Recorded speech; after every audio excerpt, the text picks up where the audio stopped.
ain't nothing better than this. Yeah, ain't nothing better than this. What up? Welcome in. What up? Yeah. I'm not laughing. What up, y'all? Welcome to Manjelah. Or how my wife always liked to do it. Oh, welcome to Manjelah. Like a damn... Like a damn what? Like you're in a talk show host or something. You're welcome. Practicing. Thank you. Hi, guys. We're on the road. Hi, we are coming to you live from our tour bus. Pardon. And we have to hold our mics right now. We're just making things work. You know, Yeah. Pardon the lack of consistency for a sec, because we've been crazy busy, kind of traveling everywhere, doing everything. We're on the bus because the queen here is doing her insane tour. Yep, I have a tour. It's called the Who Do I Think I Am tour. I'm promoting my book, Who Do I Think I Am? Stories of Chola Wishes and Caviar Dreams, as well as my stand-up show, my new hour that I'm performing. So we started March 25th in Los Angeles. Then we did Reno. Then we did a little California run, Bakersfield, Monterey, Napa, and Turlock. Then we did Denver. We did a quick pause to go film an hour special. Let's talk about that for a second. Yeah, we filmed in Phoenix. Yeah, and that was my old hour. So, a lot of people don't know this. I toured 2018, 2019, the Technically Not Stalking tour, and I never got to film that hour because COVID happened. And so it just kind of went away, and I just started writing new material and for the Who Do I Think I Am tour. But I was like, you know what? I still want to record my old hour because I worked really hard on it. I toured it, and I want it documented. So me and my lover here decided to produce our very first special. And we did it ourselves. And we got a production crew in Phoenix. Coach Taylor. Super cool peeps. Yep. Coach Taylor directed with you co-directing. Mm-hmm.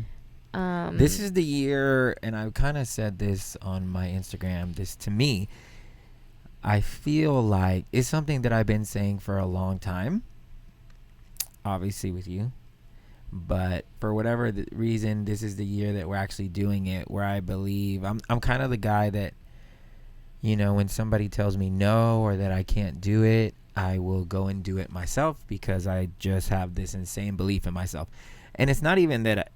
you know, like I want to prove them wrong, but it's more so like I want to prove me right. You know, like we all think that we are awesome or dope or we're the best things ever. And you never know until you actually put your stuff out there. Like you actually try.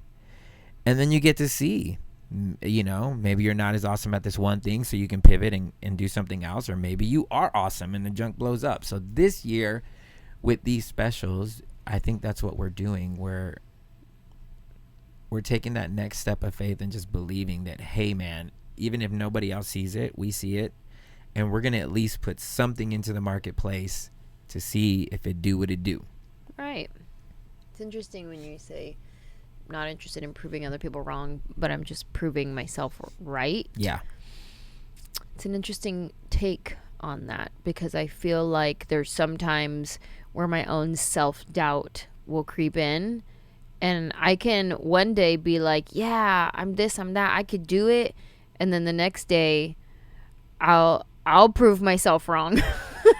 I'll be like, oh no, maybe I'm not that good.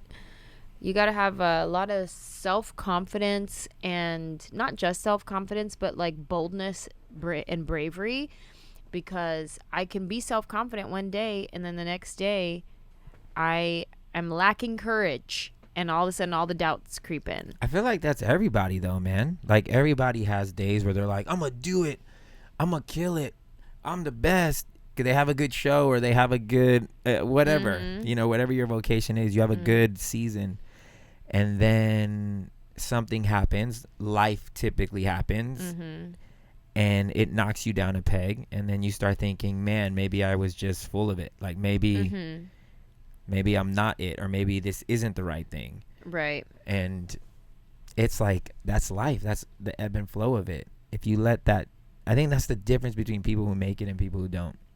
I think mine too is also with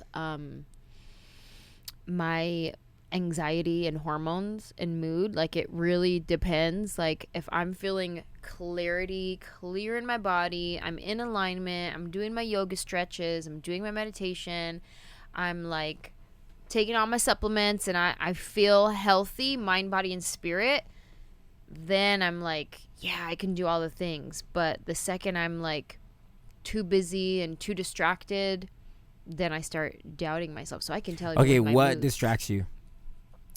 No, like if there's too many things happening, like Yeah, that's what I'm asking meetings, you. Zoom calls. Like, I've been doing a lot of press for this book release.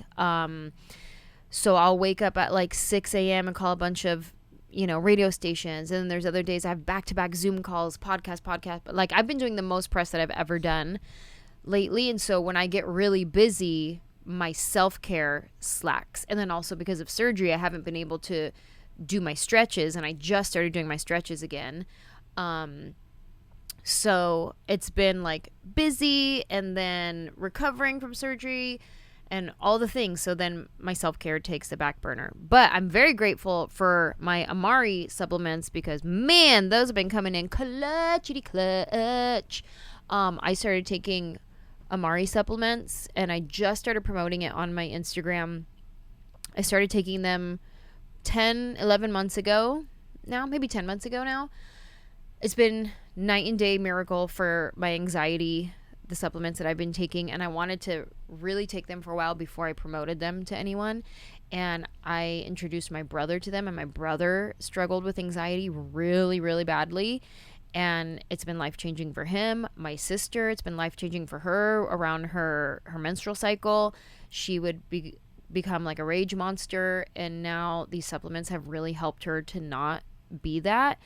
And so I've seen the change in my life, in my family's life, and then I was like, you know what, I'm going to start talking about it on Instagram. So if you want to know more about my Amare supplements that I've been taking for my anxiety, for mood, for all kinds of stuff, you can go to my Instagram, click the link in my bio, and learn about Amare supplements. It's really been life-changing. You can also watch, I did a 30-minute Q&A with the chief science officer behind the products, and he answered a bunch of questions about how these products work. Like, what's the actual science of how it's working? Like, I can tell you, I'm in a good mood, and I don't know why, and he can tell you why. And it's all natural supplements, all natural things, different leaf, root, whatever, and it's working with your gut biome chemistry. Biome, yep. Yeah, and then your actual mind, like your brain and your gut brain, and how they work together. So anyways, that's been life-changing for me, and that's been helping me stay clear and not anxious. So I've been grateful for that, especially being on the road. Oh, and praise report there too. I have a family that prays for me and whatever I'm doing, and so I just update them. Shout out to the Magnet family who prays for me. Magnet family. And do I know them? Chuck and Della. Oh yes, Chuck. The last name is Magnet? Yeah. I didn't know that. And she was just telling me how like I look and feel night and day different from the last bus tour that we did. So that's all thanks to prayer and Amare. Thank you very much. What you looking for? I was just looking for I wish we would have brought our Wordiful game, because I always love those things, but I was looking online to see if they had any example questions. I don't think she does. I love that game. We've been using it a lot on the Nights podcast. Yeah. It's been so good because it sparks so many good conversations. Anyway, so getting back to, we're talking about taking a risk on ourselves. Yes. Filming this special. 2 specials. Right. Well, we just got to the first one. We hadn't got past it yet. So we were talking about Phoenix, and we did that one ourselves. We filmed my old 2019, technically not stalking tour. We did it ourselves. Give 5. Mm-hmm. Did it ourselves, with, of course, help with Coach Taylor and our production crew. When I say did it ourselves, I mean we funded it ourselves. And my babe did the set dressing. I did. And everything. Picked out my outfit. You were wardrobe stylist, Mm-hmm. set designer, Set design, yep. co-director, Yeah, producer. Wow, you were all the things. I'm just trying to be somebody in life. Yeah, I was the writer, performer, and producer. I what dedicated was. this year to my queen, which is very interesting because I've been doing a lot of, you guys, if you know that follow me, I do a lot of stuff.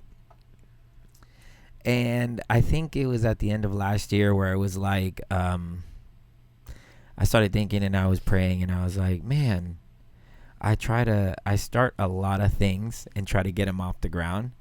And I really felt like this year God was like showing me to maybe put all my efforts and talents into something that's already off the ground, which would be my wife's career. And I always try to stay out of it because I have a very strong opinion. I have strong opinions. I have strong ideas. I have a way that I would do things. And whenever I interject myself, I find myself more than often trying to impose my way of doing things. And so, which is always so fun. When we first started touring, that was always problematic. And now I try to keep myself out of it as much as possible so that I don't cause any kind of friction and I just kind of more like receive what's happening. But this year, it was important for me to throw my talents into someone that I believed in, which is my wife. So I've dedicated to come out on the road, do behind the scenes stuff, kind of like stay on her, to do TikToks, to do, you know, all productive these things. Yeah, and to believe that we can shoot these specials. And again, like I posted on my gram, I was like, I'm not really concerned about how they're going to come out. I'm actually way more proud that we threw our hats in the ring. And I think they'll come out great, but I'm just not concerned about that. I'm 100% more concerned. They're going to come out amazing. Yeah. But I get what you're saying. It was more about the trying. Mm-hmm, mm-hmm. Because so many people, before even trying, they're afraid of the outcome. Mm-hmm. And they haven't even done the work to get to the outcome. And that fear of what can or cannot happen stops them from ever starting. So people always think the hard part is at the end. And I'm like, nah, man, the hard part is just getting there. Getting on the stage, getting to the game, getting off your butt and trying. That is the hardest part. Once you start, it's little things that can keep you going. So for me, it's the smallest things that keep me going. Since like forever, it was always just little nuggets of you're going the right way. Mm-hmm. I don't need anything big. Sure. You know? So I think this year is going to revolutionize. And my hope and prayer is that at the end of it, we look back like, damn it, we should have bet on ourselves a long time ago. That's the goal. I don't want to be like, damn it, we should have bet on ourselves a long time ago. I want to be like, we're right where we're supposed to be. This is when we were supposed to bet on ourselves. This is when it was supposed to happen. I'd rather live in that than regret, because I don't like to live in, damn it. I'd rather live in, yeah, I'm right where I'm supposed to be. Remember we had that podcast, though, about regrets? Were they good? Were they bad? Can regrets ever be a positive thing? Oh, sure. I think regrets can be a positive thing. Sure. So I think saying we're right where we're supposed to be can be true occasionally. And then most of the times it's just something we say to not feel bad about doing what we were supposed to do a long time ago. I hear what you're saying. It'd be different if we just came across the information that we're now entering into. I hear you. Because then it's like, you know, oh, yeah, man, if this was around back then, we could have did it. Man, if I would have knew of YouTube. Just kidding. Yeah, like that kind of stuff. Oh, man. Well, anyway. That's where we're at. We'll keep you guys posted. We're going to try to do a lot more on this tour. So you guys Wait. We actually didn't tell them what we did with Tulsa and Wichita. We'll tell them. We shot a couple. Yeah, we shot a couple so, more. Now we're back on Shot Technically Not Stalking. Now we're back on More of Me. And we filmed my show in Tulsa. And we filmed my show in Wichita. And we're going to put it together. And we're also going to do the Ryman. Yeah, and we're going to film my show at the Ryman in Nashville. And we're filming this behind the scenes on the bus. And when we go through Texas, we'll be on a Sprinter van, and we're going to be driving all throughout Texas for the whole month of June. And we're going to film that for like a little documentary, and we're going to show you guys what it's like being on the road, not just as a comedian on the road, but as a couple on the road. What's marriage on the road like? Our team, what's our team like on the road? How do we operate? How do we do things? All that kind of stuff. So anyway, that's what we're doing. We'll be checking in from time to time and updating you guys on where we're at in life. So thanks for tuning in to Manjelah.